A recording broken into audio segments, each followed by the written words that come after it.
catálogo de cabezas perdidas. Atención, amigos. Hemos hablado ya del destino de la cabeza de Descartes, de Cromwell, de Walter Raleigh y de Joseph Haydn. ¿Se acuerdan? Hace un mes más o menos. Bueno, otra cabeza perdida, atención, fue la de nuestro amigo Emanuel Swedenborg, que murió durante un viaje a Inglaterra. En 1772 fue enterrado en la iglesia sueca de Londres. Cuando el gobierno sueco reclamó los restos de Swedenborg, se descubrió con enorme desagrado que faltaba la cabeza, faltaba. El funcionario dijo, acá se hicieron el melón. Dicen que esa cabeza ilustre fue secuestrada por un frenólogo amateur con la idea de descubrir el sitio en donde se asienta el pensamiento teológico. Ya se sabe que los frenólogos pensaban que la forma de la cabeza de un individuo daba absoluta cuenta de su pensamiento, de su talento y de sus capacidades y aún de sus taras. De modo tal que era posible conjeturar la naturaleza intelectual y moral de un señor solo tanteándole lo aleno.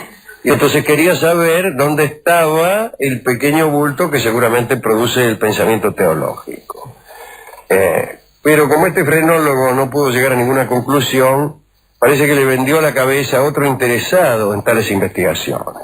El caso es que la cabeza de don Emanuel Swedenborg pasó sucesivamente de manos hasta que fue colocada a la venta en un anticuario de Gales. Parece que estaba expuesta con un cartel que decía, Swedenborg, gran pensador, no tocar.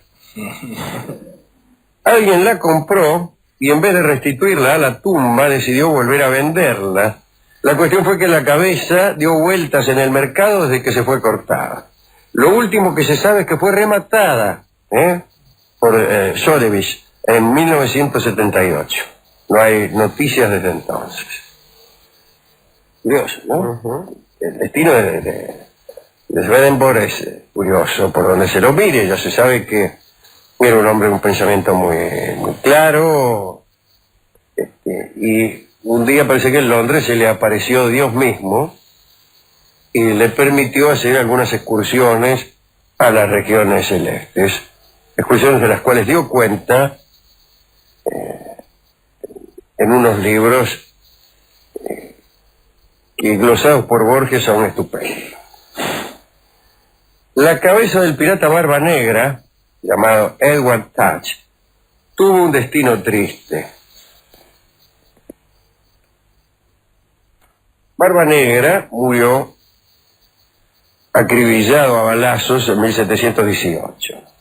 Era pirata, el tipo era malísimo, ya hemos hablado de él, ¿no? Tenía por costumbre trenzarse la barba y atar en la punta de cada trenza un fueguito, una especie de pequeña vela, de modo que venía ardiendo el tipo. Pero usaba esas velas para encender las mechas de los cañones. Eso dicen, pero no mentira. El caso es que lo mataron los hombres del teniente Robert Maynard y después lo decapitaron. Durante muchos años, la cabeza del pirata Barba Negra fue expuesta en las ciudades costeras de Carolina del Norte y Virginia, hasta que quedó sobre una estaca en el estuario del río Hamilton. Era una advertencia a los piratas que pasaban por allí para que no se metieran en aquella zona. Pero aquella señalización duró poco.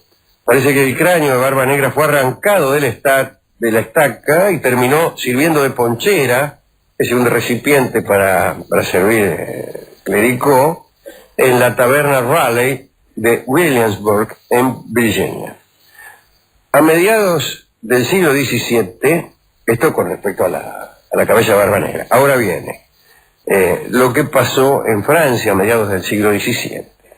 Vivía en la localidad de Coursières Madame de Montbazon.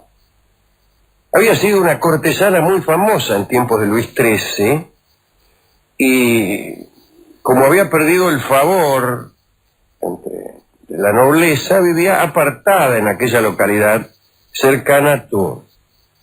Lo cierto es que había elegido ese lugar para estar cerca del joven canónigo Armand Jean Le Bouteiller de Rancé, que era archidiácono de Tours y además amante de Madame de Montbazon. Esta escandalosa relación, estoy viendo en este momento, cómo se escandalizan las personas del público, especialmente algunas damas mayores. Sí, señora Grande. En este mismo momento se retiran. Bien. Esta escandalosa relación era conocida por todos.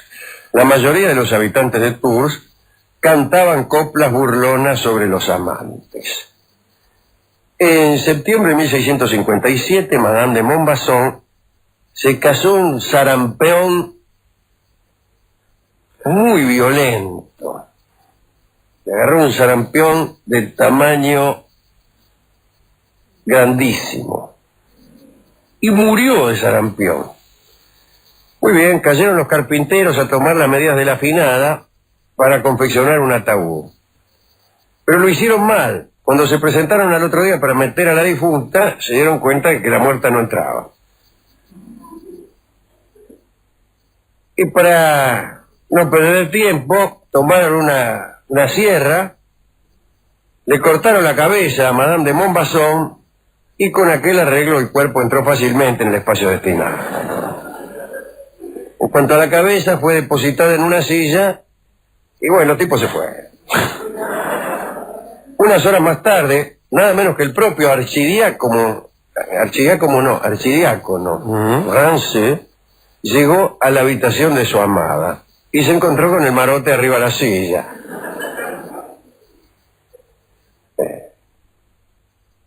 Bueno, primero se perturbó muchísimo y después tomó la cabeza, la envolvió en una manta y se la llevó para su casa. ¿Pero qué va a hacer?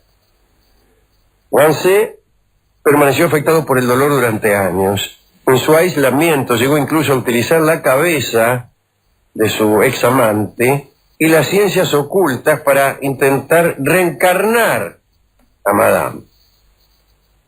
Como no lo logró, se deprimió muchísimo. Ya se sabe cómo se deprime uno cuando no consigue que las ciencias ocultas conviertan la cabeza de una amante muerta en una amante resucitada. El caso es que se retiró a la abadía de la Trapa, que estaba bajo su jurisdicción. Y allí llevó adelante una reforma que hizo de los trapenses la más severa de las órdenes monásticas. Esta severidad de los trapenses proviene de la desesperación del archidiácono Rancé. En la celda donde vivió 30 años, lo acompañó siempre el cráneo de Madame de Montbazon, en el que Rancé incluso se apoyaba para dormir y sobre el cual murió. Impresionante. Bien. Otra cabeza. Ilustre, muy ilustre esta. Todos sabemos que Mozart fue enterrado en una fosa común. Eso sucedió por pereza y descuido más que por pobreza. En esa época los ataúdes se usaban para el traslado hasta el cementerio solamente, y todos, salvo algunos verdaderamente ricos, eran amontonados sin lápidas ni recordatorios. Pero la lista de bienes de Mozart, al morir, muestra que llevaba una vida más o menos acomodada. Que su féretro fuese llevado al cementerio al anochecer no era signo de ocultamiento o de desdén. En Viena estaban prohibidas las procesiones fúnebres a la luz del día. Lo cierto es que nadie, salvo el enterrador, supo dónde se arrojó el cuerpo. Y ese enterrador, llamado Joseph Rothmayer, usufructuó unos años más tarde su supuesto saber. Dijo que sí recordaba el lugar donde había sido colocado Mozart. Cuando 10 años más tarde el cementerio fue reorganizado, cuando se dispuso de los huesos antiguos para recuperar espacio, Rothmayer aseguró tener el cráneo de Mozart.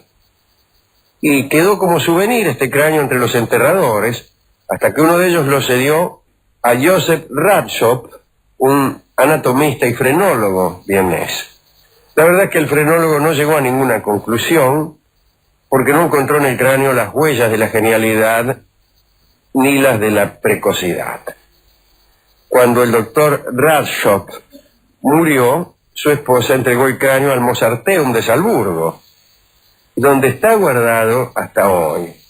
Lo guardan con un orgullo tímido, hijo de cierto escepticismo. Claro, vaya a saber de quién es este marote, dirán los del Mozarteum cuando nadie los escucha.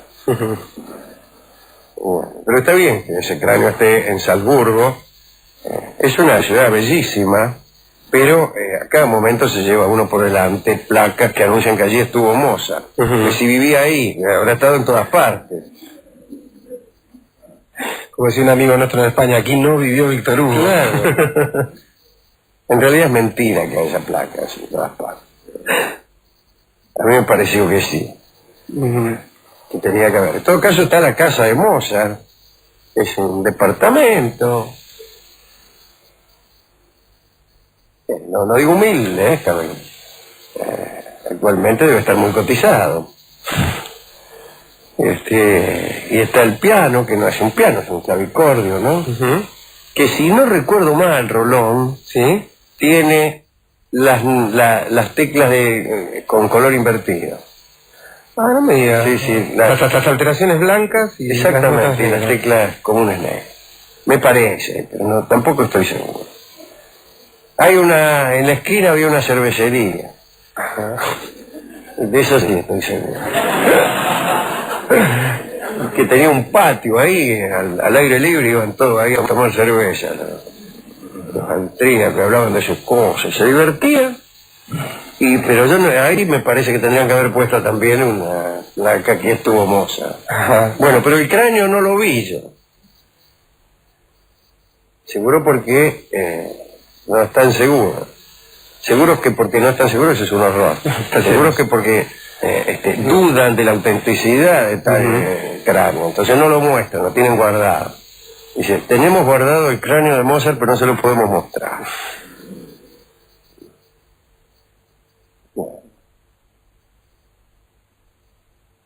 Bien, ¿a quién quiere dedicar esto? Discúlpeme. Bueno, si me permite, a Mozart por una cuestión de admiración y también al amigo Manuel Swedenborg.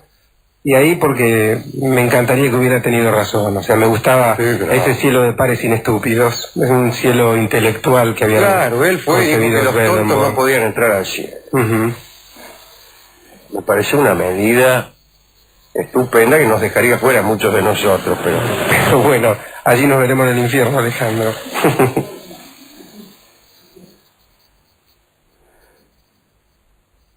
Bien.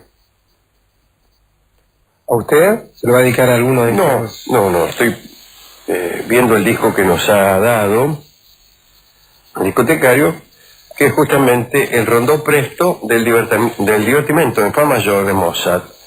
Vamos a escuchar una obra de Mozart, que es la última de las cabezas, aunque no estamos muy seguros.